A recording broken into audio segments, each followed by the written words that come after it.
What's up, average dad fans? Welcome back to another video, and it's the OnePlus 15 full review.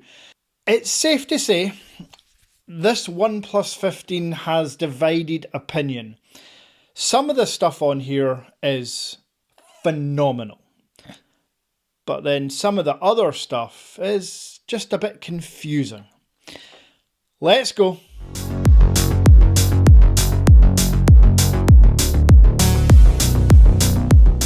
Shout out to Ugreen for sponsoring a part of this video. I'll update you about Ugreen later on in the video. The infamous OnePlus 15. The comments have never been more torn. I made a comparison video between the Oppo X9 Pro and the Vivo X300 Pro. I also made a video demonstrating how good the cameras actually are in reality, not just on paper. But there can be no doubt that OnePlus has made some really confusing decisions on this 15.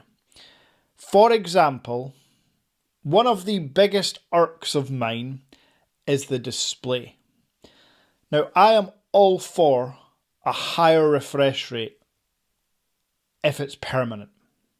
For example, my daily driver, the Realme GT8 Pro, Aston Martin edition, is 144Hz at all times, not just in specific games. And it's Quad HD Plus at all times. OnePlus decided this year to lower the screen resolution to 1.5K. No big deal, but a downgrade over the previous year's OnePlus 13. Then give us 165Hz, but limited to like 3 or 4 games. Show of hands in the comments who would have much rathered 144Hz with Quad HD. Now, as mentioned, in reality, being honest, you're really not going to notice the difference. Here you can see the OnePlus 15 compared with the Oppo and the Vivo. The screen is fantastic. It's punchy, it's super bright, it's 120Hz when it's not in those random games at 165. There's really no complaints other than it's a downgrade over the OnePlus 13. But in another decision made by OnePlus, the speakers on the OnePlus 15 are slightly poorer than those found on the OnePlus 13.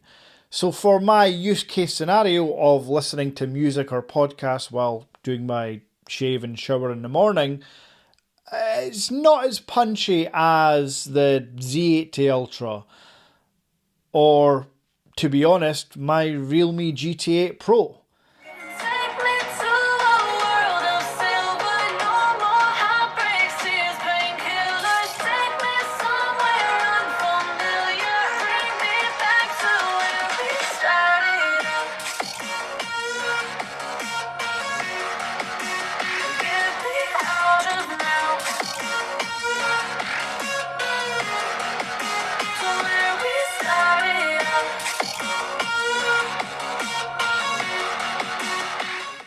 Now, one area that can't be disputed is battery. The battery on the OnePlus 15 is absolutely incredible. At 7,300 milliamp hours, with 100 watts charging here in the UK and 50 watts wireless, there can be zero complaints.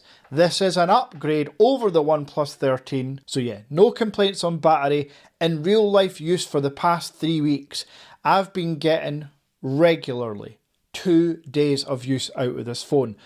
Now granted, I don't use my phones as hardcore as a lot of other people out there. I'll do the odd game, I'll watch a lot of media, I'll consume a lot of content through Google Chrome, which is quite a labour intensive app on batteries, but I've never killed it in a day and a half.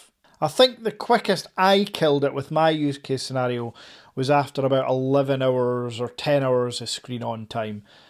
Yeah, you're going to be absolutely dandy with the OnePlus 15 in terms of battery. And since we're talking about battery, I want to update you on the latest MagFlow products from Ugreen. Yes, Ugreen have released their latest MagFlow products and there's a bunch of things to choose from. In my possession, I have the 3-in-1 MagFlow charger to sit on your desk or your bedside table. Yes, this 3-in-1 charging stand will cater for your phone, your headphones and your Apple Watch. Charging speeds are 25 watts all over. Ugreen have also released this handy dandy 10,000 milliamp hour power bank with a handy digital readout for your battery capacity remaining and an extendable USB-C charging cable included. The final product is a little 2-in-1 travel charger. Plug this in anywhere and you'll get 2-in-1 25 watt charging.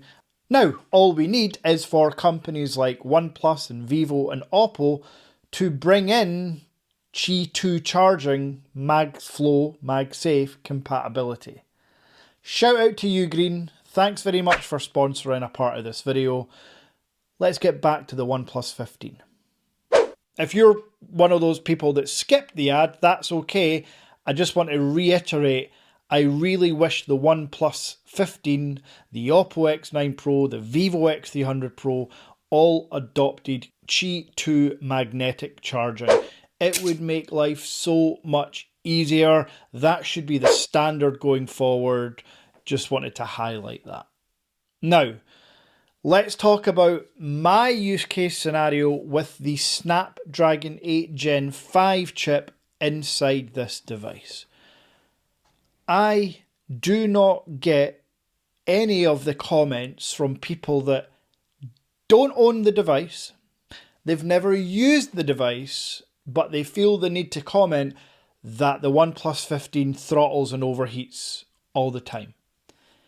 It's just not true. The OnePlus 15 is the same body as the Oppo X9 Pro, but the OnePlus 15 has the largest vapor chamber on any flagship phone.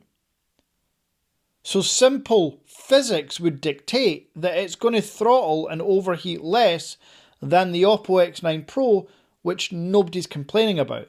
But folks, in my use case scenario, playing Asphalt 9 once in a blue moon, it doesn't overheat. My real use case scenario is super long 4K 120 frames per second video recording. No issues.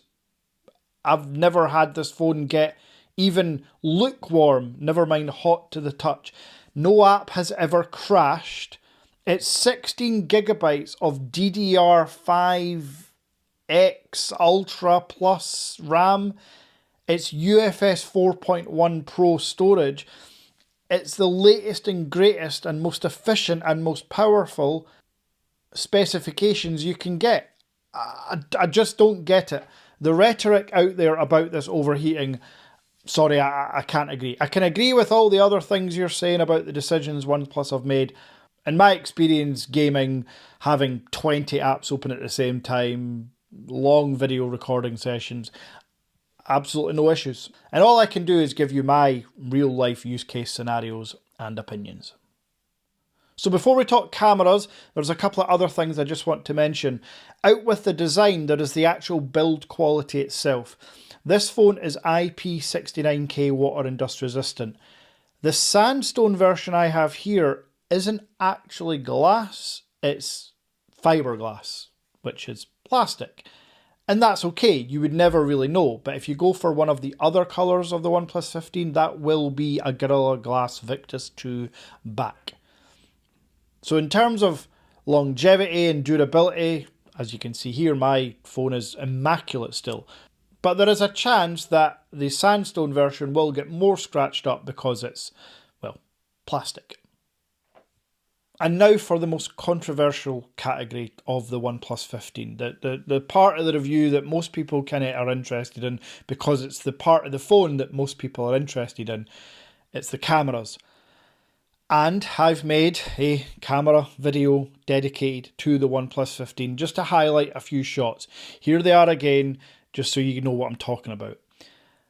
On paper, the OnePlus 15 cameras are a downgrade to this year's flagships from Oppo and Vivo and OnePlus's phone from last year, the OnePlus 13. There is no getting away from it. OnePlus have done some cost cutting when it comes to the sensors and hardware they're using for the cameras. And while this isn't excusing that, I did just want to reiterate the actual outputs, in my experience, are better than that of the OnePlus 13, are up there with the Oppo X9 Pro in a lot of situations. Because of AI and post-processing and living in a digital world now, we are far less reliant on hardware and sensors than we are post-processing. Now, whether that's a good thing or a bad thing is for a different video. But for this OnePlus 15 review, if I didn't tell you which phone these pictures were taken from, you'd be impressed. You would like them. It's only when you see on paper the specs that you think you're kind of being shortchanged. And ultimately, everything I've talked about in this video all comes down to price, because we're not talking about a £1,200 smartphone here. It's actually not in four figures. You can pick up the OnePlus 15 direct from OnePlus or on the Average Dad tech store for well under £900. That puts it more in line with a high-tier mid-range phone price than a flagship phone price. So the fact you're getting the triple camera setup, the 7,300 mAh battery, the Snapdragon Elite 8 Gen 5, the largest vapor chamber on a smartphone, 165Hz display. The list goes on in terms of UFS storage, DDR RAM. The package OnePlus have put together for the price they're selling it makes it, in my opinion, one of the best deals out there this year. If it wasn't for my daily driver and a couple of other phones, I could argue the OnePlus 15 is maybe the phone of the year. And I know that is going to anger so many people, but just listen to what I've said. Me using this for over 3 weeks, I've had no issues. Me using the cameras in daytime, nighttime, any situation, I've had no issues. So if you're one of the many people that have ordered the OnePlus 15 and comment that you love it, good. You should love it, because it is a very lovable device. If you are one of the people that comment that don't have the OnePlus 15, you're just purely reading specs, all I can say is give it a chance, give it a try. Because OnePlus are pricing this, in my opinion, cheaper than they could have. This could be £999 and I'd still be okay with it. The fact that it's far cheaper than that, well done OnePlus. I, for one, have enjoyed my OnePlus 15. But it ain't my phone of the year. If you want to know what my phone of the year is, subscribe to the channel, because in about 10 days, the 2025 Average Dad Phone of the Year Awards will take place. And I know it sounds silly, I've only got about 80,000 subscribers, who the hell cares?